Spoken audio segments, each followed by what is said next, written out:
মানবিক ও গণতান্ত্রিক দেশ গড়তে ঐক্যবদ্ধ থাকতে হবে বললেন তারেক রহমান। বিরোধী দলের প্রতি দায়িত্বশীল আচরণের আহ্বান। সোমবার বিকেলে নতুন মন্ত্রী পরিষদের শপথ জানালেন ক্যাবিনেট সচিব। সকালে শপথ নেবেন নবনির্বাচিত সংসদ সদস্যরা। জাতীয় নির্বাচন প্রতিযোগিতামূলক হয়েছে বলছে ইইউ। গণতান্ত্রিক অধিকার প্রয়োগ করেছেন ভোটাররা, মন্তব্য কমনওয়েলথের। এবং রাজধানীতে বেড়েছে নিত্যপণ্যের দাম। মূল্যস্ফীতি নিয়ন্ত্রণে উদ্যোগ নেবে নতুন সরকার, প্রত্যাশা সাধারণ মানুষের।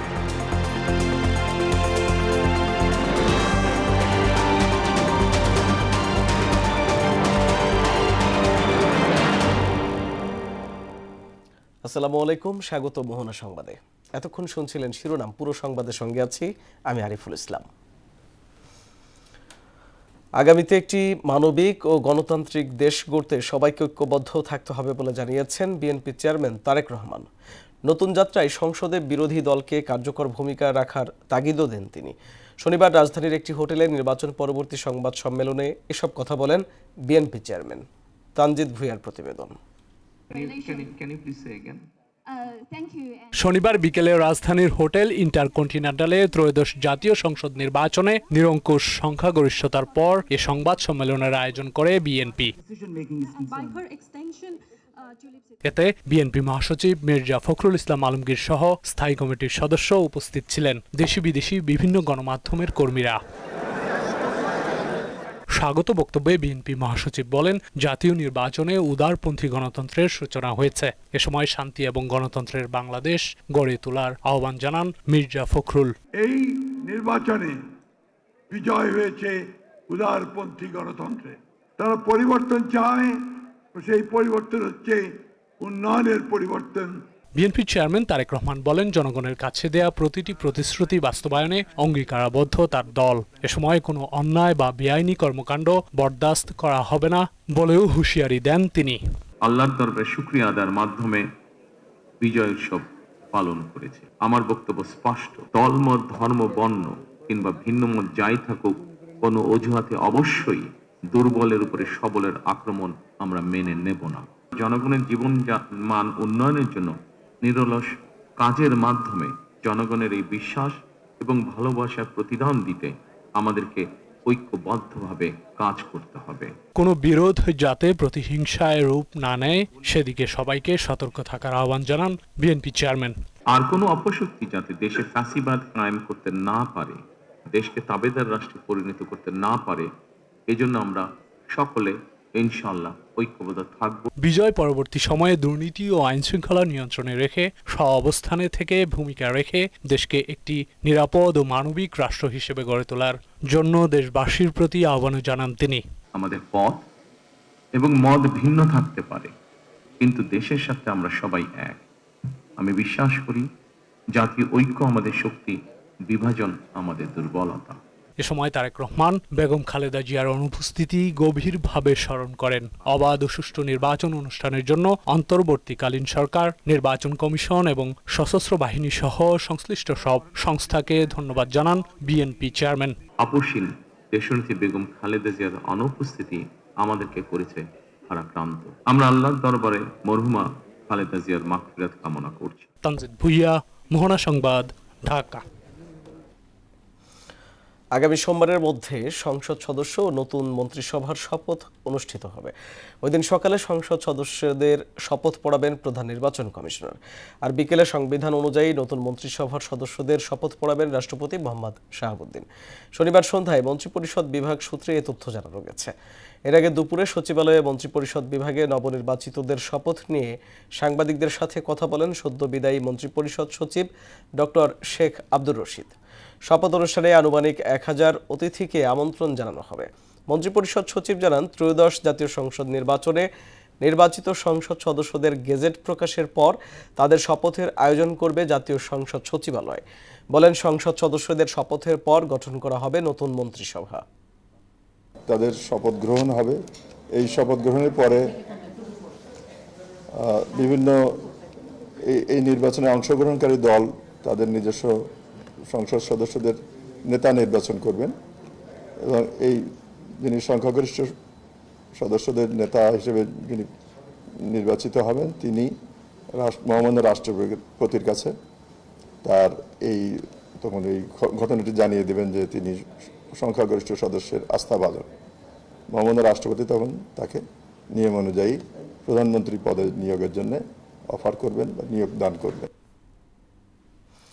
ত্রয়োদশ জাতীয় সংসদ নির্বাচনে জয়ী 297 জন সংসদ সদস্যদের শপথ সোমবারের মধ্যেই অনুষ্ঠিত হবে বলে জানিয়েছেন প্রধান উপদেষ্টার প্রেস সচিব শফিকুল আলম। শনিবার সকালে ফরেন সার্ভিস একাডেমিতে এক ব্রিফিংয়ে এ তথ্য জানান তিনি।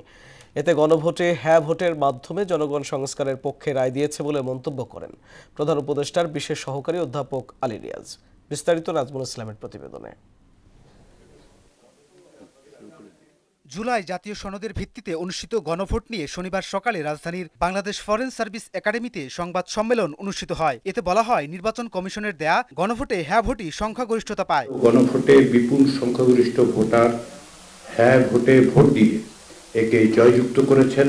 এ সময় অধ্যাপক আলী রিয়াজ বলেন, এ রায় থেকে এটা স্পষ্ট বাংলাদেশের নাগরিকদের বেশিরভাগ স্থিত অবস্থা রাখতে চান না। বলেন, তারা চান পরিবর্তন, রাষ্ট্র ব্যবস্থার সংস্কার। জুলাই জাতীয় সনদের সংবিধান সংস্কারের প্রস্তাবসমূহের অনুকূলে তাদের রায় দিয়েছেন। এই রায় থেকে এটা স্পষ্ট যে বাংলাদেশের নাগরিকদের বৃহদাংশ আর পুরনো ব্যবস্থায় ফিরে যেতে বা স্থিতাবস্থা বহাল রাখতে চান না। গণভোটে জনগণের মতামত সুস্পষ্টভাবে প্রতিফলিত হয়েছে।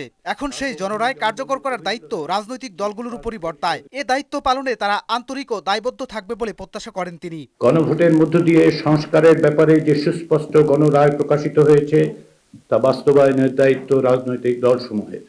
রাষ্ট্র সংস্কারের ব্যাপারে সকল রাজনৈতিক দল অঙ্গীকারাবদ্ধ।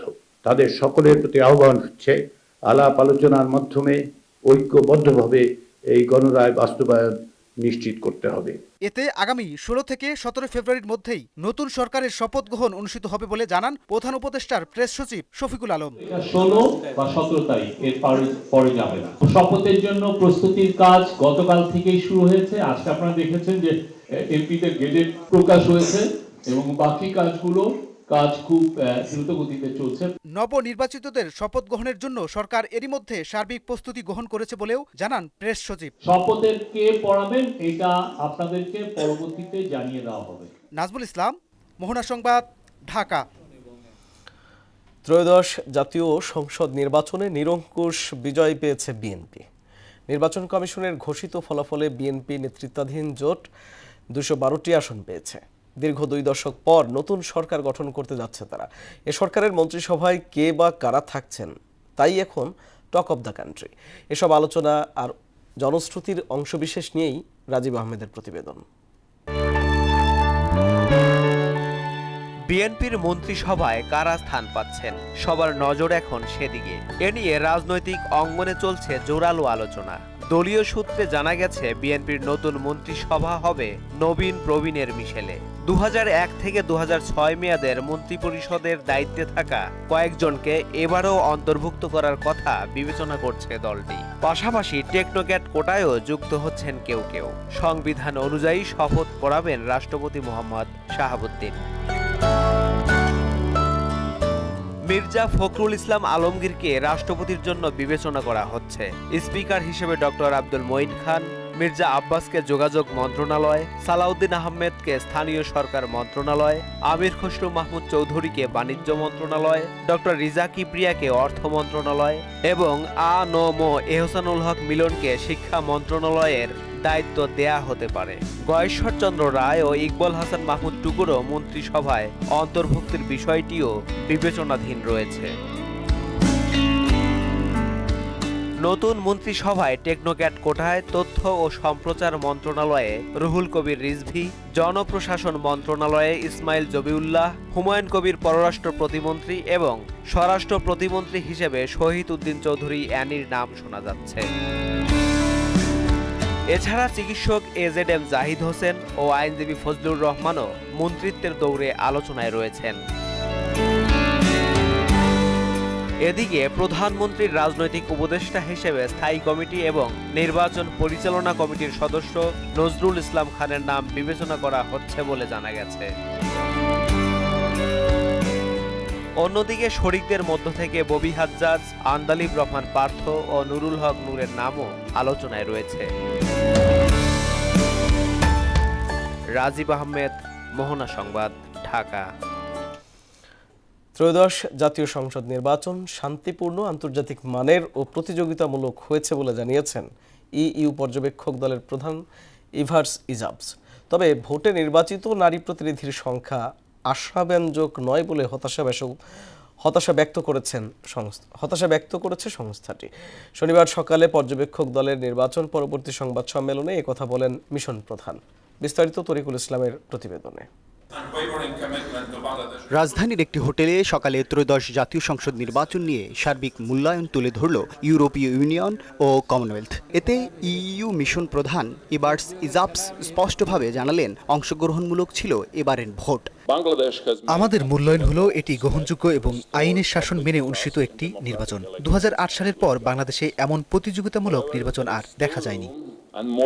এবার নির্বাচন কমিশন নিরপেক্ষতার সাথে নতুন এক মানদণ্ড তৈরি করেছে বলে মনে করছে ইইউ। 2026 সালের নির্বাচন নির্ভরযোগ্য ও প্রতিযোগিতামূলকভাবে গণতান্ত্রিক ও সঠিক আইনি প্রক্রিয়ায় অনুষ্ঠিত হয়েছে, যা আন্তর্জাতিক মানদণ্ড রেখেছে। মিশন প্রধানের মতে নির্বাচনে নারী প্রার্থীর সংখ্যা ছিল নগণ্য, যা জুলাই সনদের সাথে সাংঘর্ষিক। নির্বাচন ঘিরে নারীদের বিরুদ্ধে ডিজিটাল পুরুষতান্ত্রিক হয়রানি ও চরিত্রহরণ ছিল আশঙ্কাজনক। গণতান্ত্রিক চর্চায় এমন যৌন নির্যাতনমূলক আচরণ কাম্য নয়। যারা ডিজিটালি নির্যাতিত হয়েছে, ইইউ তাদের পরিবারের প্রতি সমবেদনা জানাচ্ছে। এদিকে কমনওয়েলথ নির্বাচন অবজারভার কমিটির চেয়ারম্যান জানান, নির্বাচন সুষ্ঠু করার জন্য প্রতি দলেরই অংশগ্রহণ প্রয়োজন। আমি মনে করি এই নির্বাচন গ্রহণযোগ্য, কারণ শান্তিপূর্ণ ও স্বচ্ছতার সাথে এটি অনুষ্ঠিত হয়েছে। নির্বাচনের পর রাজনৈতিক দলগুলো যেভাবে সহনশীলতার সাথে জয় পরাজয় মেনে নিয়েছে, তাকে সাধুবাদ জানান ইইউ ও কমনওয়েলথ।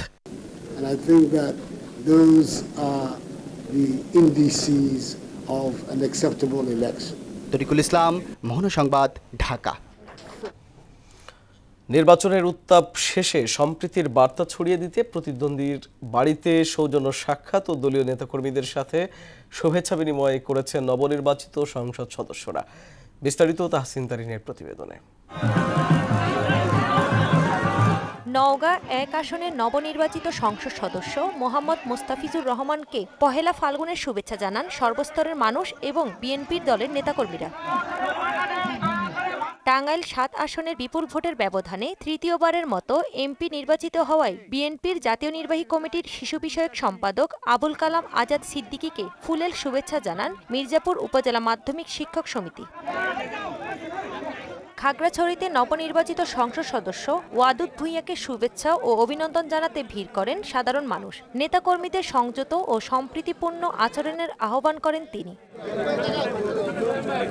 ফরিদপুরে বিজয়ী বিএনপি প্রার্থীর বাড়িতে বাড়িতে চলছে ভোটারদের সাথে শুভেচ্ছা বিনিময়। ফরিদপুর সদর আসনের বিজয়ী বিএনপি প্রার্থী চৌধুরী নায়াব ইউসুফের বাড়িতে নেতাকর্মীরা অবস্থান নেন।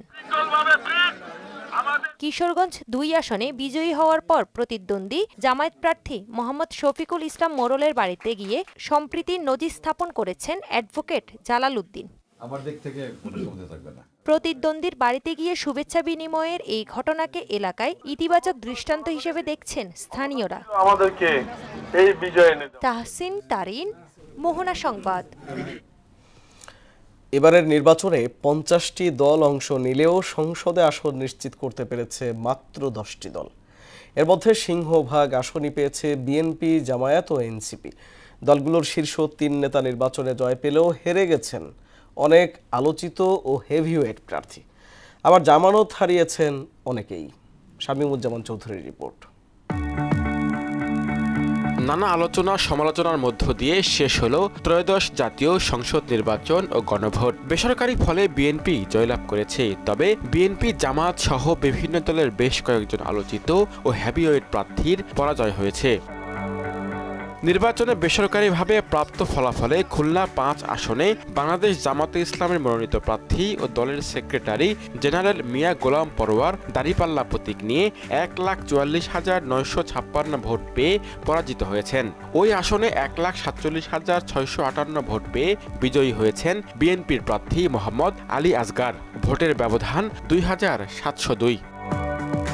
এদিকে বগুড়া ২ আসনে নাগরিক ঐক্যের সভাপতি মাহমুদুর রহমান মান্না কেটলি প্রতীকে মাত্র ৩,৪২৬ ভোট পেয়ে জামানত হারিয়েছেন। বিএনপির প্রার্থী মীর শাহে আলম ১,৪৫,০২৪ ভোট পেয়ে বেসরকারিভাবে নির্বাচিত হয়েছেন। তার নিকটতম প্রতিদ্বন্দ্বী জামায়াত প্রার্থী মাওলানা শাহাদাতুজ্জামান পেয়েছেন ৯৩,৫৪৮ ভোট। পঞ্চগড় ১ আসনে বিএনপির প্রার্থী নওশাদ জমির ধানের শীষ প্রতীকে ১,৭৪,৪৩০ ভোট পেয়েছেন। তার নিকটতম প্রতিদ্বন্দ্বী জাতীয় নাগরিক পার্টির উত্তরাঞ্চলের মুখ্য সমন্বয়ক ও ১১ দলীয় জোটের মনোনীত প্রার্থী সার্জিস আলম শাপলাকলি প্রতীক নিয়ে পেয়েছেন ১,৬৬,১২৬ ভোট। এছাড়া বহুল আলোচিত ঢাকা ৮ আসনে ৫৯,৩৬৬ ভোট পেয়ে বেসরকারিভাবে নির্বাচিত হয়েছেন বিএনপির প্রার্থী মির্জা আব্বাস। তার নিকটতম প্রতিদ্বন্দ্বী প্রার্থী এনসিপির নাসির উদ্দিন পাটোয়ারি পেয়েছেন ৫৪,১২৭ ভোট। ঢাকা ৯ আসনে স্বতন্ত্র প্রার্থী তাসনিম জারা ৪৪,৬৮৪ ভোট পেয়ে পরাজিত হয়েছেন। তাকে হারিয়েছেন বিএনপির প্রার্থী হাবিবুর রশিদ। তিনি পেয়েছেন ১,১১,২১২ ভোট। এছাড়াও রংপুর ৩ আসনে ১,৭৫,৮২৭ ভোট পেয়ে জয় হয়েছে জামায়াতের মোহাম্মদ মাহবুবুর রহমান। আর নাঙ্গল প্রতীকে জাতীয় পার্টির চেয়ারম্যান গোলাম মোহাম্মদ কাদের পেয়েছেন ৪৩,৩৮৫ ভোট। শামীমুজ্জামান চৌধুরী, মোহনা সংবাদ, ঢাকা। নিত্যপণ্যের দাম সীমিত আয়ের মানুষের নাগালের মধ্যে আনার উদ্যোগ নেবে নতুন সরকার, এমনটাই প্রত্যাশা সাধারণ মানুষের। এ ব্যাপারে নতুন গঠিত হতে যাওয়া মন্ত্রিসভা দ্রুতই উদ্যোগ নেবে বলেও আশা জানান তারা। এদিকে নির্বাচনী ছুটি ঘিরে দাম বেড়েছে নিত্যপণ্যের। লেবুসহ বেশিরভাগ সবজি বর্ধিত দামে বিক্রি হচ্ছে। মাছের দাম কেজিতে অন্তত ২০০ টাকা পর্যন্ত বেড়েছে মুরগির দামও। আরও জানাচ্ছেন উষা ফেরদৌস। ২০২৬ সালের জানুয়ারি মাসে পয়েন্ট টু পয়েন্ট ভিত্তিতে জাতীয় পর্যায়ে সাধারণ মূল্যস্ফীতির হার বেড়ে দাঁড়িয়েছে ৮.৫৮%। সামগ্রিক মূল্যস্ফীতিকে ওপরের দিকে টেনে নিয়ে গেছে খাদ্য মূল্য বৃদ্ধি। বিসিএস এর তথ্য মতে জানুয়ারি মাসে খাদ্য মূল্যস্ফীতি উল্লেখযোগ্যভাবে বেড়ে ৮.২৯% দাঁড়িয়েছে, যা ডিসেম্বরে ছিল ৭.৭১%।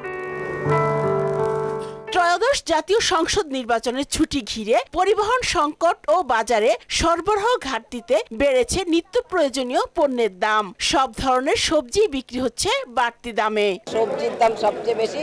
সবচেয়ে আশ্চর্য হচ্ছে যে একটা লেবু ৪০ টাকা। আমি মনে করি যে কৃষক লেভেল থেকেই এই পণ্যটা নিয়ন্ত্রণ করা উচিত। এই বিষয়বস্তুগুলো যখন সরকার ফোকাস করবে দেন আমাদের জন্য ভালো হবে। আমরা তখন খাবারের একটা মানসম্মত খাবার পাবো। মাছের দামেও নেই স্বস্তি। নদীমাতৃক দেশে নদীর মাছের দাম নাগালের বাইরে। চাষের মাছও নেই নিম্ন আয়ের মানুষের নাগালে। আবার কিছু মাছ আপনার ৩০০ টাকা বেড়ে গেছে, মানে আমাদের সাধ্যের বাইরে। মানে অনেক অনেকবার বার্গেনিং করতে হয়, তারপরেও করে নেই। সরকারের সদিচ্ছা থাকলে অবশ্যই নিয়ন্ত্রণ করা যাবে। এখন সামনে রমজান মাস, কিছু তো বেশি হইবই। বেড়েছে সব রকম মুরগির দামও।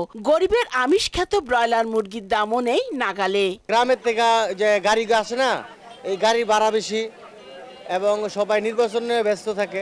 এমন পরিস্থিতিতে উচ্চ মূল্যস্ফীতি ও টাকার মান কমে যাওয়ায় সংকুচিত হয়ে পড়েছে সাধারণ মানুষের আয়। তাই গঠিত হতে যাওয়া নতুন সরকারের কাছে সবার প্রত্যাশা আকাশ ছোঁয়া। আমরা আশাবাদী, খুব আমার দল ক্ষমতা আছে, এই জন্য আমি আশাবাদী যে কিছু একটা দেখাতে পারবো। আমাদের নতুন সরকারের কাছে প্রত্যাশা বাজারটা যাতে বাজেটের মধ্যে নিয়ন্ত্রণে থাকে আর কি, এটাই আর কি আশা। না, আমাদের প্রত্যাশা তো অবশ্যই যে বাজার নিয়ন্ত্রণ রাখবে সরকার এবং সবকিছুর দাম যেন আমাদের নাগালের মধ্যে থাকে। হুট করে কোনো কিছুর দাম হঠাৎ করে বেড়ে গেলে তো এটা আমাদের কাস্টমারদের জন্য খুবই সমস্যা। প্রায় ৪ কোটির বেশি মানুষ চরম দারিদ্র্যের মধ্যে বাস করছে। তাই বাজার নিয়ন্ত্রণ সময়ের দাবি বলেই মনে করছেন ভোক্তারা। উষা ফেরদৌস, মোহনা সংবাদ, ঢাকা। চাঁপাইনবাবগঞ্জ সদর উপজেলায় ককটেল বানানোর সময় বিস্ফোরণে 2 জন নিহত ও 3 জন আহত হয়েছে। ভোরে চরবাগডাঙ্গা ইউনিয়নের ফাটাপাড়া গ্রামে স্থানীয় কালামের বাড়িতে এই বিস্ফোরণ ঘটে। এতে বাড়ির ইটের দেয়াল ধসে উড়ে গেছে টিনের চাল। নিহত 2 জনের পরিচয় শনাক্ত করতে কাজ করছে পুলিশ। আইসিসির আনুষ্ঠানিক আমন্ত্রণ পেয়েও কলম্বো যাচ্ছেন না আমিনুল ইসলাম বুলবুল। ফলে শ্রীলঙ্কার প্রেমাদাসা স্টেডিয়ামে বসে বহুল প্রতীক্ষিত ভারত পাকিস্তান ম্যাচ উপভোগ করা হচ্ছে না বিসিবি সভাপতির। আইসিসির পক্ষ থেকে বিসিবি সভাপতি ছাড়াও উপমহাদেশের অন্যান্য বোর্ড প্রধানদেরও তরফ থেকে কলম্বোর গ্যালারিতে উপস্থিত থাকার অনুরোধ জানানো হয়েছিল। আমিনুল ইসলাম বুলবুল জানান, আমন্ত্রণ থাকলেও বাংলাদেশ দল টুর্নামেন্টে না থাকায় এই ম্যাচ দেখতে সরাসরি উপস্থিত না থাকার সিদ্ধান্ত নিয়েছেন তিনি। শেষ করব মোহনা সংবাদ, যাবার আগে জানিয়ে দিব শিরোনামগুলো আরো একবার।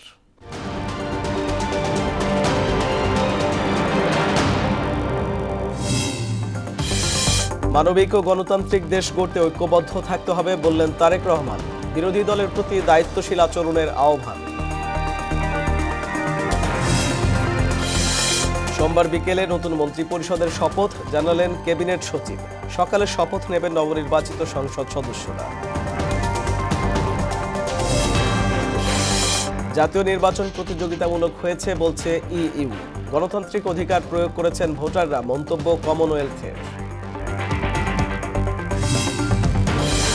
এবং রাজধানীতে বেড়েছে নিত্যপণ্যের দাম, মূল্যস্ফীতি নিয়ন্ত্রণে উদ্যোগ নেবে নতুন সরকার, প্রত্যাশা সাধারণ মানুষের।